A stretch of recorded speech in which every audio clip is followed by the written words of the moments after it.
सच्चा वाकया। एक 5 रुपए की नेकी। सन 1998 की बात है। लाहौर के एक बस स्टॉप पर एक मजदूर खड़ा था। उसके कपड़े धूल में अटे हुए थे, हाथों में छाले और चेहरे पर थकन साफ नजर आ रही थी।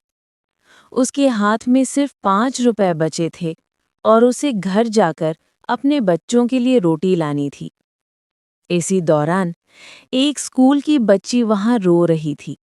उसके हाथ में टिफिन बॉक्स था जो गिरकर टूट गया था और अब उसके पास दोपहर का खाना नहीं था। मजदूर ने देखा, दिल भर आया। उसने अपनी जेब से वही 5 रुपए निकाले और बच्ची के हाथ में रख दिए। बोला, बेटी, कुछ खा लेना, भूख बर्दाश्त नहीं करनी चाहिए। बच्ची ने शुक्रिया कहा और बस स्टॉप से चली गई। वो मजदूर खाली जेब मगर मुतमईन दिल के साथ अपने काम की तरफ रवाना हो गया। शाम को जब वो मजदूर वापस आया तो मालिक ने कहा, आज तुमने एक ग्राहक की मदद की थी, उसने तुम्हारे बारे में बताया, ये तुम्हारे लिए बोनस है। और मालिक ने उसे 500 रुपए इनाम में दिए।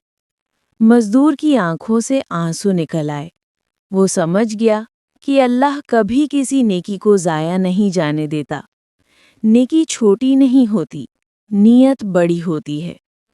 कभी किसी की मदद करते वक्त अपनी जेब ना देखो, अपना दिल देखो।